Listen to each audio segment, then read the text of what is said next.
Отворен Балкан, трета сесија, во можност да се олеснат одредени економски барикади. Во ситуација кога земите претенденти за ЕУ очигледно ќе чекаат подобри денови за да ги отпочнат преговорите со Европската Унија.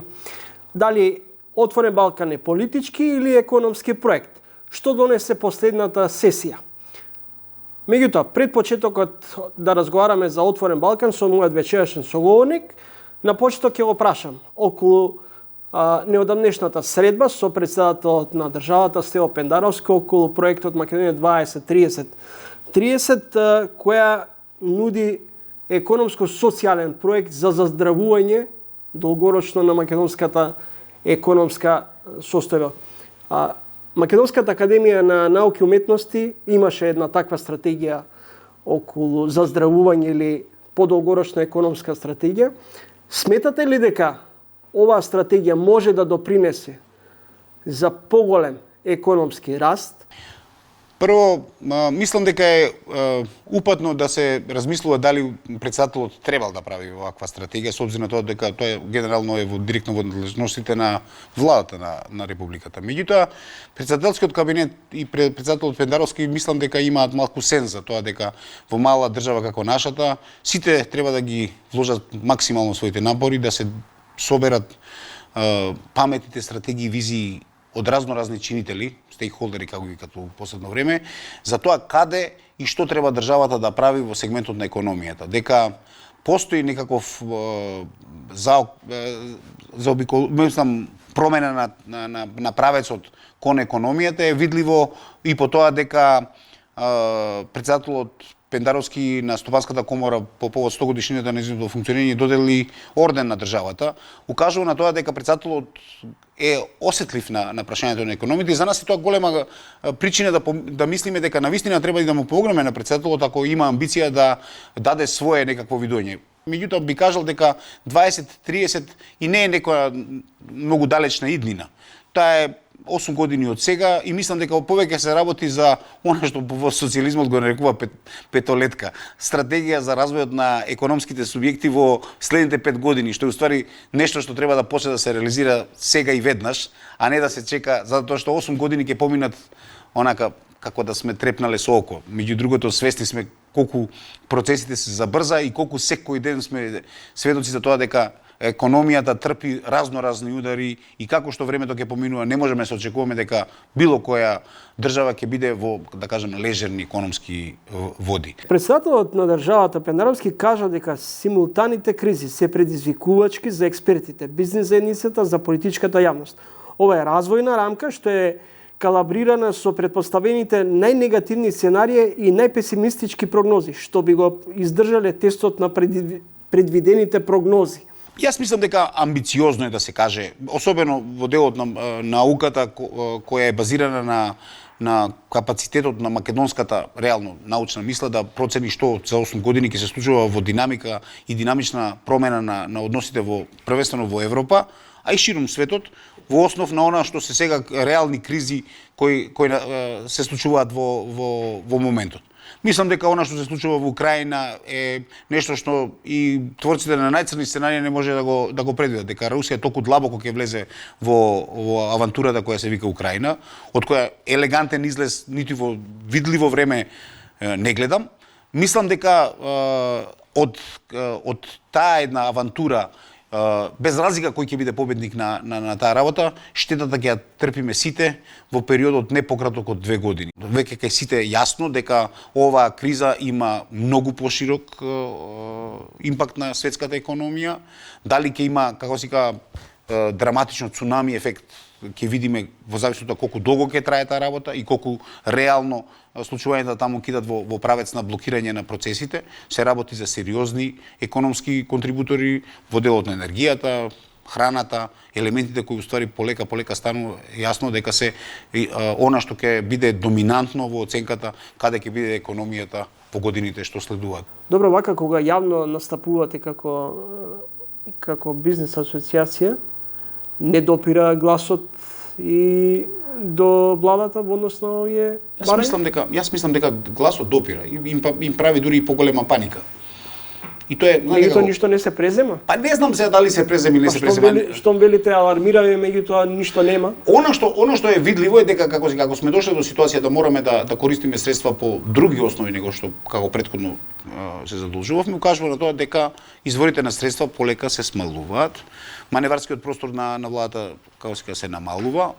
Се надевам дека овие сигнали кои воопшто не се директно упатени на постојната влада. Се работи за наши сигнализирање во континуитет во не знам колку, можда десетина влади со различна како да кажам со различен политички бекграунд на владење.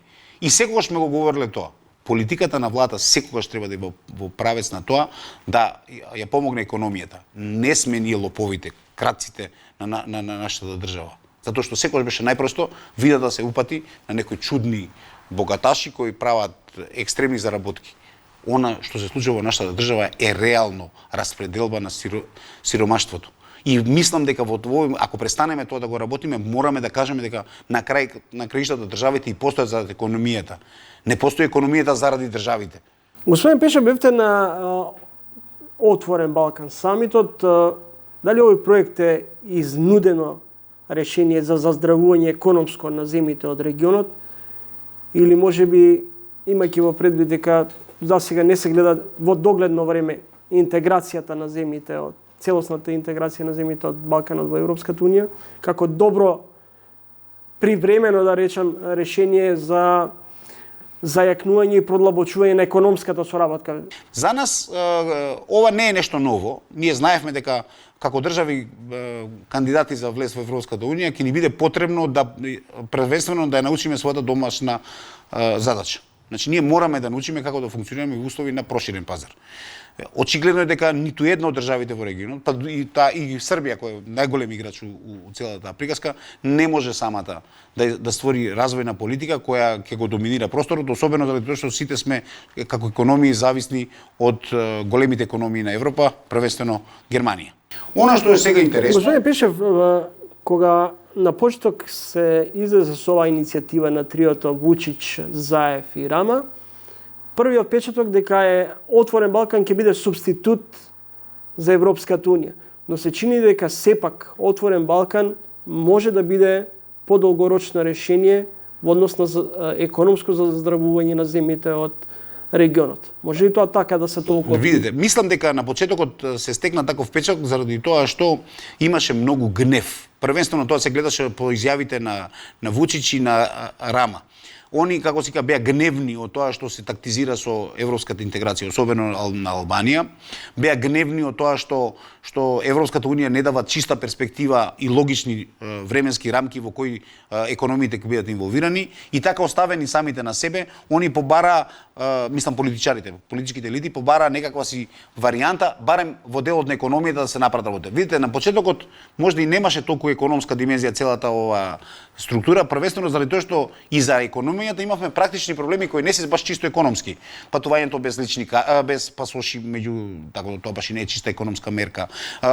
Намалувањето на тие безцарински бариери во државите во кои има многу голема влијание политиката на националните политики на државите. Тоа се све во доменот на политички одлуки кои генерално некако ги смируваат локалните економски апетити. Но сега веќе е јасно дека ако сака оваа иницијатива да има понатамошно проширување, значи да не биде асоцијација на три држави, Албанија, Македонија и Србија, јасно е дека едно Косово, една Црна Гора и Босна, кои се секако помалиот сегмент што не е опфатен во таа шесторка западно-балканска, ќе биде потребно да се направат максимални напори, барем економијата да си го прошири зоната на интерес и да се спуштат бариерите на меѓусобната комуникација, што мислам дека година за година се случува, и сега веќе на овој состанок е веќе јасно дека американската администрација би го поддржала овој проект не само декларативно, него онака баш со отворена визија, особено ако тоа се лимитира на нивото на економска иницијатива која ги олеснува протокот на роба, идеи, пари во регионот, луѓето, слободата на пазарот, слободата на движењето, работната сила, интегрирањето на за да Балканот се третира како единствена економска зона. Политички мислам дека уште долго Балканот нема да биде нити во Европска унија, нити пак има капацитет да ствара политички удружувања од тој тип за кои сите се плашат дека ќе бидат субститут за евроинтеграциите. Пошто рече следите разговор со Антони Пешев, извршен директор на Стопанската комора на Македонија. Комората како застапник на крупниот капитал предупредува, поточно алармира за ескалација на економската состојба доколку итно не бидат преземени одредени мерки. Какви мерки барате? Меѓу другото, председателот Азовски спомна државата да штеди, компаниите да штедат, граѓаните да штедат. Ако некој нема, како ќе штеди? Добро, мислам дека она што беше јасно, а што и видливо по мерките кои ги носеше владата во делот на енергетиката конкретно, дека намалувањето на цената за семејствата, значи за домашната потрошувачка, беше мега субвенционирана, значи поддржана од државата со директни интервенции од буџетски во производството на електрична енергија за да се задржи цената многу ниско, а цената на електрична енергија за компаниите беше пуштена на слободниот пазар. Тоа значи дека ако поедноставиме, ако компаниите во просек трошеле по 60 евра за мегават час претходно, во услови на зголемување на цените, они беа упатени на тоа да го платат тоа, па дури и по 350 евра за мегават час во условите на пик потрошувачка. Заради тоа што цената се дефинира според берзата во Унгарија. Према тоа, она што е за нас битно е да кажеме дека не можете да вие само да му помогнете на семејството со тоа што ќе му помогнете да не ја плати сметката за електричната енергија. Во ред е тоа. Тоа се социјалните програми. Меѓутоа, паралелно со тоа, разберете дека тие луѓе работат во економијата која, ако ги плати цените на енергенсите на слободниот пазар, секако тоа ќе се одрази на профитабилноста и на капацитетот на компаниите тоа да го работат, на нивната конкурентност. И немате вие, парите не доаѓаат од државниот буџет кај сите. Парите во значаен дел во оваа држава доаѓаат и од приватниот сектор кој реално произведува за таа. И сега вие може да кажете, од друга страна се покажа тоталните, како да кажам, недоречености во делот на субвенционирањето на електричната енергија, па се покажа дека имаме одреден процент на семејствата кои трошат екстремно големи количества на електрична енергија кои никој не може да ги оправда со нормална потрошувачка, а и тие се субвенционирани. Она, значи, веќе не говориме за субвенционирање само на семејствата кои имаат реална потреба за тоа, него субвенционирање на цената за семејствата генерално, и таму имате 2%, 3% од луѓе што не знам што прават, греат базени, греат хали, или работат на црно, или како се некои копаат биткоини, не знам. Господин Пешев, кој во услови на криза профитира на грбот на граѓаните? Ја мислам дека генерално ја дури не гледам некој стратег, него во услови на недефинирана состојба и немање на чиста визија, уствари оние што се највични во таа работа профитираат. Дури мислам дека ни државата не профитира, заради тоа што потрошените 200 милиона за директни субвенции за поддршка на енергијата ќе бидат, како се вика, нешто што државата реално го извади од буџетот. Ако и на крај краишта некои компании таму профитираат во делот на таа работа, треба секогаш да се запрашаме зашто сите овие години немаме генерална стратегија за поголемо производство на електрична енергија, искористување на сонцето како ултимативен асет кој до сега не бил користен. Зашто толку години каскавме со политиката на воведување на фотоволтаични системи на ниво не само на државата, него и семејствата. Генерално, зашто толку многу чекавме кога на сите ни беше јасно дека енергенсите во нашите термоцентрали може да опстојат до 2010 како порано што говоревме, со некои екстензии, веќе сме се 2022 и јасно на сите треба да им стане дека фосилните горива во Македонија веќе не може да бидат основата на која Македонија ќе генерира својата иднина во делот на производството на електрична енергија, а тоа е, како да кажам, крвотокот, основата на крвотокот на секоја држава. Ние веднаш, до сега веќе требаше да размислуваме. Дали тоа ќе биде газ, дали тоа ќе биде нуклеарна енергија, што ќе биде, дали ултимативно тоа ќе бидат фотоволтаичните системи за кои уште имаме капацитети и можеме да инвестираме. И мислам дека јас да сум во овој момент сериозно би се замислил како да направам активен влез на државата во делот на помошта сите што имаме да се мобилизираме да направиме што е можно повеќе капацитет на државата. Да потсетам дека Македонија и во услови на мобилизација и активирање на ТЕЦ Неготино не успеа да произведе повеќе од 60% од потребната електрична енергија. А тоа е лош показател. Со ребалансот на буџетот се предвидува ново задолжување со речиси 1 милиарда евра, а долгот досега е достигнат речиси или е над веќе 60%. Што за вас е поважно? Дали можеме да го сервисираме ваквиот долг или за што ќе се користат средствата? Не е ни важно какава ќе биде задолжувањето на државата, ако парите за кои се задолжуваме и сега со оваа 1 милиарда ако успееме да ја донесеме во државата, поважно е каде тие пари ќе бидат потрошени.